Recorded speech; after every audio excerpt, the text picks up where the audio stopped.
Blog Talk Radio.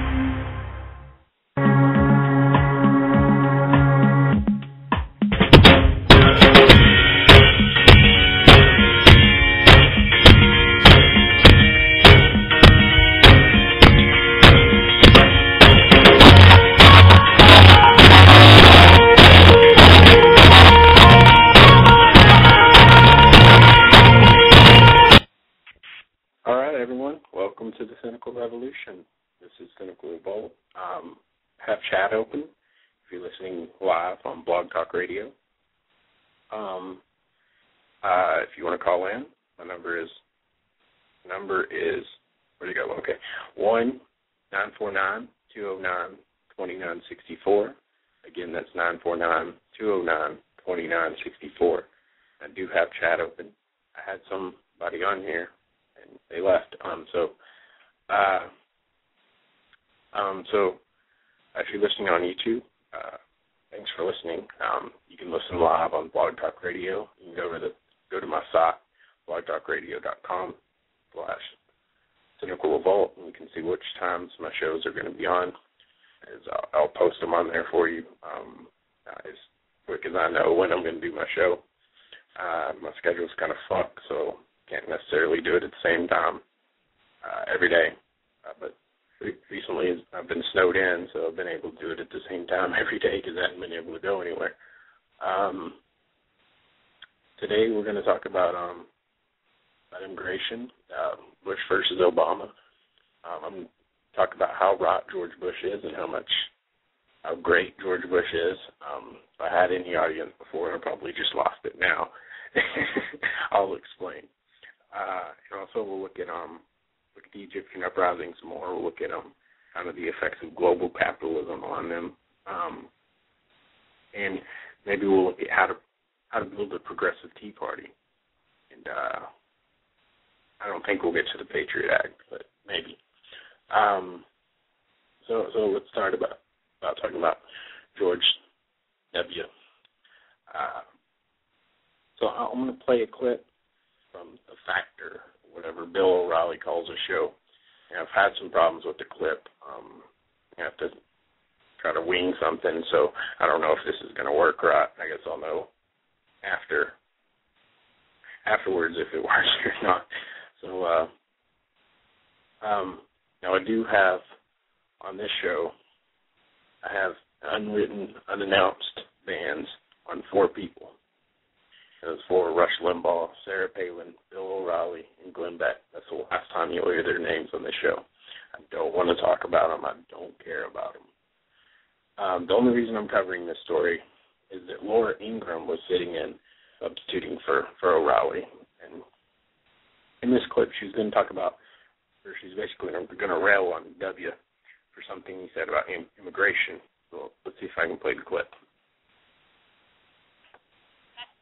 This evening's point memo. Last November, President Bush remarked that the Tea Party is good for the country. But if he really believes that, why did he recently attack a key priority for many Tea Partiers, namely getting our borders under control and preventing a mass amnesty for illegal immigrants? While he was out promoting his book in Dallas, President Bush was asked about the future prospects for comprehensive immigration reform. What's interesting about our country, if you study history, is that there are some isms that occasionally pop up. One is isolationism, and it's either twin protectionism, and it's either triplet nativism. So if you study the 20s, for example, there was an American First policy that said, who cares what happens in Europe? And there was an immigration policy that I think during this period argued we had too many Jews and too many Italians, therefore we should have no immigrants. And my point to you is we've been through this kind of period of isolationism, protectionism, nativism. I'm a little concerned that we may be going through the same period. Now, as someone who was at the forefront in opposing the 2006 Bush immigration reform effort, I was saddened but not all that surprised by the president's insulting characterization. Let's be clear. Opposition to so-called immigration reform is rooted in a belief in the rule of law and outrage over politicians who just don't seem to be all that serious about border enforcement. To say that it's really all about hostility to foreigners is ludicrous. An internal poll done by the Dallas Tea Party last year showed that 98% of its members supported Arizona's tough anti-immigration law. So, are these fellow Texans also nativists, Mr. President? In an interview this week on my radio show, even Senator Orrin Hatch, who was the original co-sponsor of the DREAM Act, said this regarding President Bush's use of the nativist charge. No, I don't agree. All right. So there's several things to address in that clip, which I hope y'all heard well. Now people like Hatch, who she went on to play a clip, but I didn't think it was necessary to listen to. And Ingraham want to paint Bush as an other. What they're trying to do, they're trying to paint W. Who, by the way, when he talks, it cracks me up. It makes me laugh so much. There's some isms that America gets into, like isolationism. There's my terrible Bush impersonation. See, they want to paint Bush as an other. They're trying to paint him as something different than the Tea Party. And while they're trying to do this, is pretty politically obvious. Everyone hates Bush.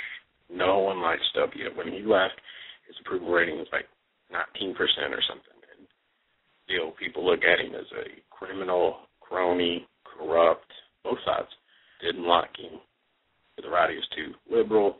To the left, he was extremely right-winged. So what Ingraham here is trying to do is separate the two. And do you notice that she sounded like the guest host? I mean, the host we will not name as the guest host when she says, "Let us be clear." That's exactly what the regular host of that show says all the time. All right. But the crazy thing about this is that Bush, W, is to the left of the Tea Party. If you want to play that left-right game, which I'm not a big fan of, but if you just look at how you usually characterize right-wing politics versus left-wing politics, George W. Bush is left of the Tea Party. This is how kind of crazy and off the wagon the Tea Party has gotten. And in my basic view of the Tea Party, as I haven't talked about it much, is I believe they're just misled. And maybe we'll get to that if we get to the article about the progressive Tea Party, which is looking more and more like we won't get to that article. And if we look at our current president, President Obama, obviously, he's been tougher on immigration than Bush ever was, where people have been deported, and he spent more money than the previous Bush administration. You can look these up. These are facts. These are not opinions. These are facts that are documented. The Obama administration has been tougher on immigration than the Bush administration. Now, I didn't agree with much of what the Bush administration did, and again, I called him crony, corrupt, illegal wars, war crimes, should have been put in prison. But his attempts at amnesty and immigration reform were good, in my opinion, or at least decent. So perhaps Obama is the one that's falling into the isms, like nativism, that Bush is worried about. And one more point, I do live in Texas. I live in the Dallas area, which if you listen to my voice, you can hear the accent. And yes, 98% of the Dallas Tea Party is nativist. Yes, there's a little bit of racism and nationalism here in Texas, especially in the more conservative brothers and sisters. I know that's hard for Lord Ingraham to believe, but it's true.